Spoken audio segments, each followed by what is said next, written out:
नमस्कार, स्वागत है आपका एएनबी न्यूज में। आप देख रहे हैं मध्य भारत। आपके साथ मैं हूं सदफ फातिमा। बुलेटिन की शुरुआत करेंगे जहां देवास में आयोजित एक कार्यक्रम में प्रदेश के 1.33 लाख किसानों को 233 करोड़ की भावांतर राशि का अंतरण किया गया है। साथ ही 183.25 करोड़ की लागत से होने वाले विकास कार्यों का भूमि पूजन भी किया।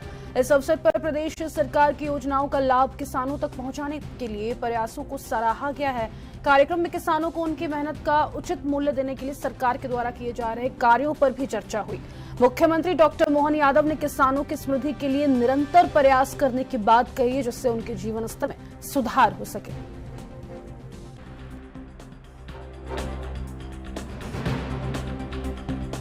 ये अर्थव्यवस्था को नोट भले ही गति देते हैं, लेकिन किसानों की मेहनत से सोयाबीन, कपास, गेहूं, हर फसल के माध्यम से हमारे देश के अंदर मध्य प्रदेश की पहचान अगर बनती है तो किसानों की मेहनत से बनती है। जोरदार अभिनंदन करें किसान भाई बहनों के लिए भी।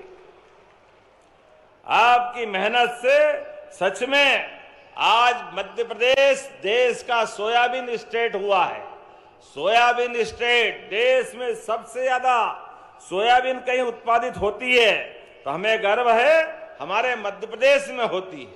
और ऐसे में जब हमने अपने किसान भाई बहनों के लिए, देखो प्रधानमंत्री का एक बार फिर जोरदार अभिनंदन करो, श्रीमान नरेंद्र मोदी जी का जोरदार ताली बजाकर।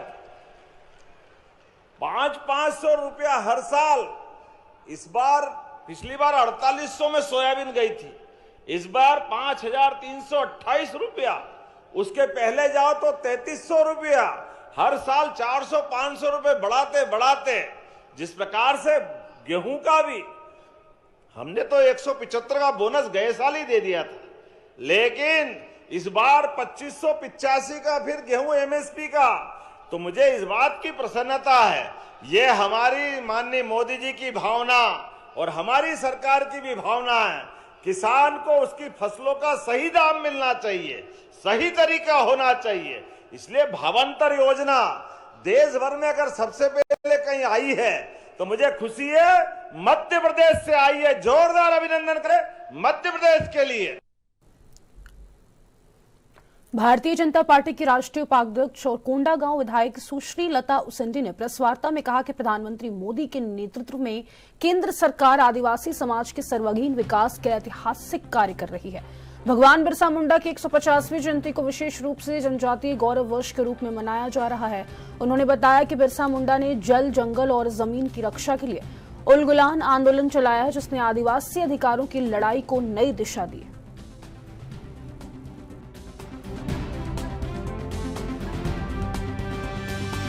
दिन के उपलक्ष्य में हम सब यहाँ पे उपस्थित हैं। 15 नवंबर बिरसा मुंडा जी की जयंती है और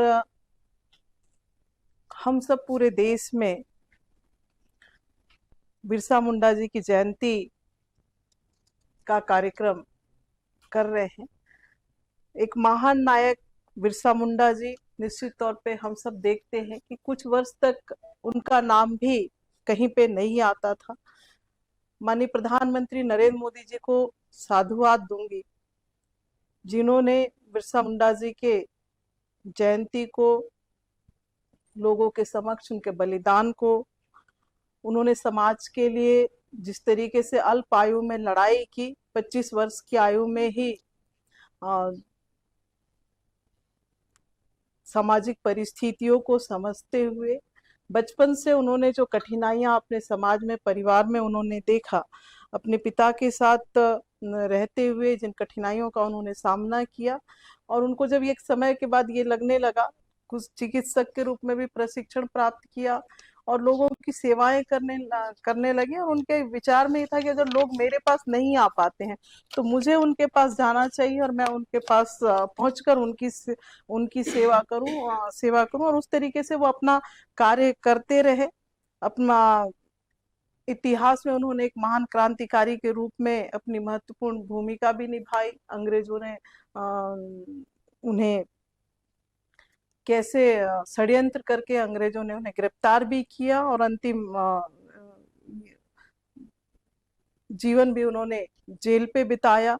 बिरसा मुंडा जी ने जो जंगल जमीन की बात है की रक्षा के लिए अपना पूरा सर्वस्व न्यौछावर किया। उसमें हम देखते हैं कि बिरसा मुंडा जी का जो आंदोलन रहा वो 1895 से लेकर 1900 तक चला, और 1899 दिसंबर के अंतिम सप्ताह में जनवरी अंत तक काफी तीव्रता के साथ चला, और 95 में बंदगांव।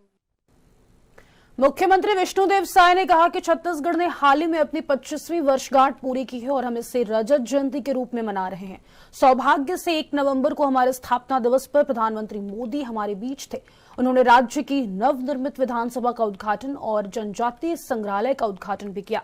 इन 25 वर्षों में छत्तीसगढ़ ने विकास में भारी प्रगति की है।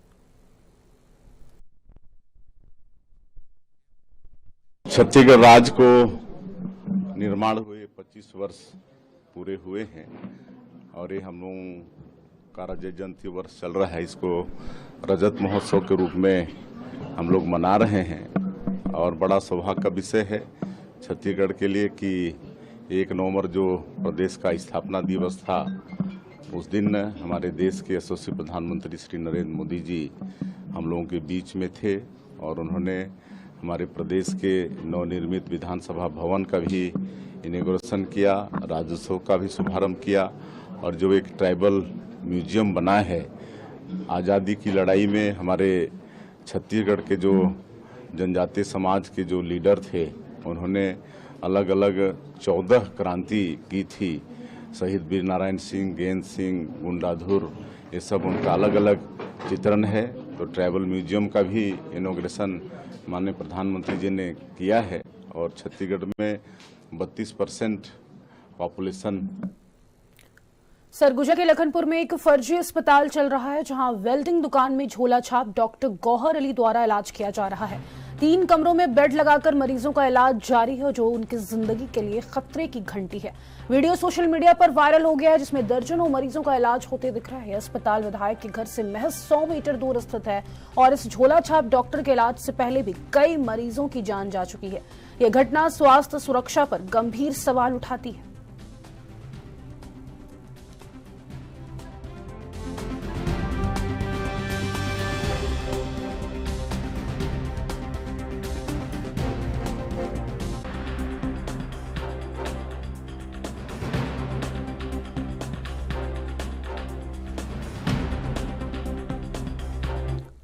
अंबिकापुर नगर निगम द्वारा 22 करोड़ की लागत से सड़कों का निर्माण किया जा रहा है, लेकिन निर्माण के दूसरे ही दिन सड़कें उखड़ने लगी जिससे स्थानीय लोग नाराज हैं। लोग कह रहे हैं कि इतने समय बाद सड़कों का निर्माण तो हुआ लेकिन गुणवत्ता बेहद खराब है।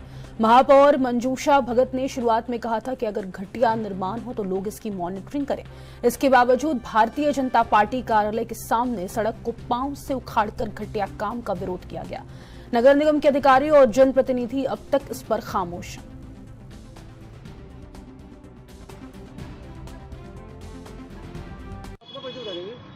मेरा नाम बबन सोनी है, मैं उपाध्यक्ष हूँ ब्लॉक कांग्रेस कमेटी से। सड़क को निर्माण को लेकर के आरोप है, कैसा निर्माण किया जा रहा है? सड़क निर्माण बहुत ही मानक स्तर से खराब किया जा रहा है। अभी कई सालों से ये रोड इतना खराब था कि मोहल्लेवासी इतना परेशान थे।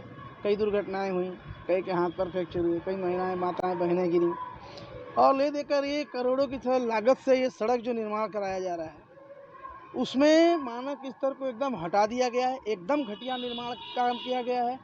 जो एस्टीमेट के आधार पे जो मटेरियल डालना था वो बिल्कुल ही नहीं डाला गया है। और इसमें सबसे बड़ी बात है कि कल सड़क बनी है, देखिए हृदय स्थल है, यहाँ पे भाजपा कार्यालय है और इतना ख़राब बना है कि आज देखिए आज सवेरे शिकायत मिला था कि यहाँ के मोहल्ले के वरिष्ठ नागरिक हैं, कई लोग हैं कि सड़क का गुणवत्तापूर्वक नहीं बन रही है। तो हम लोग मौके पे पहुँचे। मैं सब बताने से पहले एक चीज़ और आप लोगों को ये बताना चाहूँगा कि मैं भी प्रतिदिन स्कूटी से मेरे भी आने जाने का रास्ता है और हम लोग विगत 1.5-2 साल से कांग्रेस के ज़माने से अभी बरसात आ गई तो बीजेपी के शासनकाल में भी धूल और मिट्टी झेले हैं। तो इतना मान के चलिए कि सड़क को गुणवत्तापूर्वक ठेकेदार को बनाना होगा उसमें कहीं भी कोताही बर्दाश्त नहीं करेंगे, क्योंकि हम लोग भी आम जनता जैसे चलती है ना, वैसे हम लोगों को भी चलना होता है। तो गुणवत्ता वास्तव में खराब थी और हमने इंजीनियर को निर्देश दिया तत्काल बुला के कि इस रोड को सुधारना पड़ेगा। अब किस प्रकार का छत्तीसगढ़ के सरगुजा संभाग में प्रशासन अवैध धान भंडारण और परिवहन पर कड़ा शिकंजा कस रहा है। बलरामपुर जिले में एसडीएम आनंद राम नेताम की अगुवाई में लगातार छापेमारी जारी है। अब तक 23 कार्रवाइयों में 6081 बोरी अवैध धान जब्त किया गया है। एसडीएम नेताम ने स्पष्ट किया कि अवैध धान तस्करों को किसी भी सूरत में बख्शा नहीं जाएगा। कलेक्टर के निर्देश पर सीमावर्ती इलाकों में 24 घंटे निगरानी जारी है और जहां शिकायतें ज्यादा है वहां सीसीटीवी कैमरों से निगरानी बढ़ाई गई है। प्रशासन ने किसानों के हक की रक्षा के लिए कड़ा कदम उठाया है।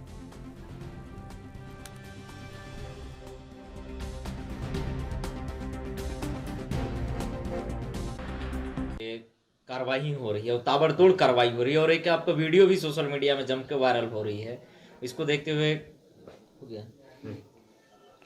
हाँ, अभी सीमावर्ती राज्यों से बहुत अवैध धान का परिवहन हो रहा है। इसका सूचना मिलते ही हमने लगातार अपने टीम को सक्रिय कर दिया है और जितने भी हमारे सीमा से लगे हुए ऐसे आने का जहां अंदेशा है, ऐसे हमने नाकाबंदी भी किया है, जिसमें हमने अभी तक लगातार धरपकड़ अलग अलग टाइम में जाकर के किया है, जिसमें हमने अब तक 23 कार्रवाई किए हैं, जिसमें 6081 बोरी धान जब्ती की कार्रवाई हमने की है। सर, माना जा रहा है कि अभी तक प्रदेश में सबसे बड़ी कार्रवाई आपके जिले में देखा जा रहा है, इसको लेकर कुछ बताइए आप। हाँ, इसमें अभी आप लोगों के माध्यम से ही हमें पता चला है कि राज्य में सबसे ज़्यादा धरपकड़ की कार्रवाई हमारे ज़िले में हुई है और निश्चित रूप से यहाँ बहुत ज़्यादा जो है धान के परिवहन होने की ऐसा अंदेशा था और जिस प्रकार के धरपकड़ की कार्रवाई हो रही है तो निश्चित रूप से ये जो है कोचिया हैं, बिचौलियाँ हैं, जो यहाँ ला करके धान का खपाने की कोशिश कर रहे थे, जिसमें हम काफ़ी हद तक अंकुश लगा चुके हैं और लगातार हमारी ये धरपकड़ की कार्रवाई जारी रहेगी और हम जैसे धान खरीदी स्टार्ट हो जाएगा तो हमारे और भी टीम को सक्रिय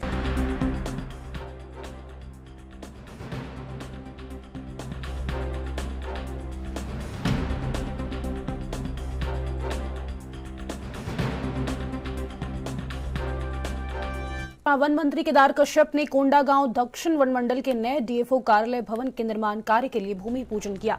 यह भवन 1 करोड़ 24 लाख रुपए की लागत से बनेगा। इस नए भवन के निर्माण से विभाग के अधिकारियों और कर्मचारियों में उत्साह का माहौल है।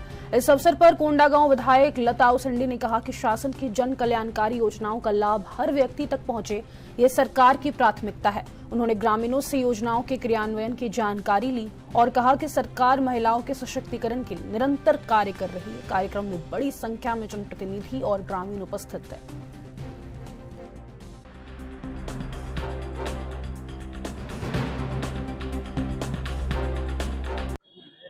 कोंडागांव जिला क्योंकि हमारा फॉरेस्ट का एक बहुत बड़ा केंद्र है और यहाँ पर लंबे समय से इसकी मांग रही।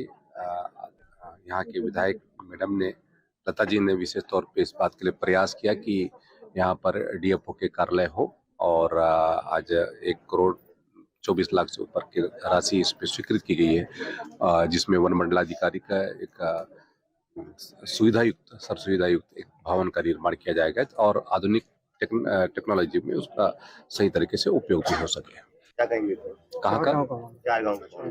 4 गांव में क्या पेड़ को कटाई की जाएगी तो बेचने गए नहीं, जो भी यदि इस तरीके से कृत्य करता है फॉरेस्ट के तो उसकी जानकारी उपलब्ध कराई तो उसके ऊपर कार्रवाई भी होगी और मैं भी इसके संदर्भ में संज्ञान में लूंगा। डीएफओ कार्यालय का भवन का लोग भूमि पूजन कर रहे हैं और 1 करोड़ से अधिक की राशि का है। मैं माननीय मंत्री जी केदार कश्यप जी को भी धन्यवाद देती हूँ और माननीय मुख्यमंत्री जी को भी, जिनके यहाँ पे लगातार एक मांग भी रहा और काफी पुरानी बिल्डिंग रही है जो जर्जर अवस्था में है, तो एक नई सौगात माननीय मंत्री जी ने दी है। माननीय केदार कश्यप जी को भी बहुत बहुत बधाई है और आगे के अधिकारीगण जो आने वाले समय में जब इसकी निर्माण पूर्ण होगा तो उनके हमारे यहाँ के कार्यों को भी संचालन करने के लिए सुविधा होगी। सबको बधाई। प्रतापपुर विधानसभा के विधायक शकुंतला सिंह पोर्ते के जाति प्रमाण पत्र मामले में पूर्व शिक्षा मंत्री डॉक्टर प्रेमसाई सिंह टेकाम का बयान सामने आया है। उन्होंने कहा कि विधायक शकुंतला सिंह पोर्ते पर कार्रवाई होनी चाहिए क्योंकि उनका जाति प्रमाण पत्र प्रथम दृष्टया फर्जी दिखाई देता है। उन्होंने यह भी कहा कि जाति प्रमाण पत्र में पिता के स्थान पर पति का नाम लिखा गया है, जो कि नियमों के खिलाफ है। डॉक्टर टेकाम ने कहा कि चूंकि विधायक उत्तर प्रदेश से हैं, उन्हें जाति का लाभ नहीं मिलना चाहिए। उन्होंने आदिवासी समाज की खोजबीन समिति से जांच कराने की बात भी कही।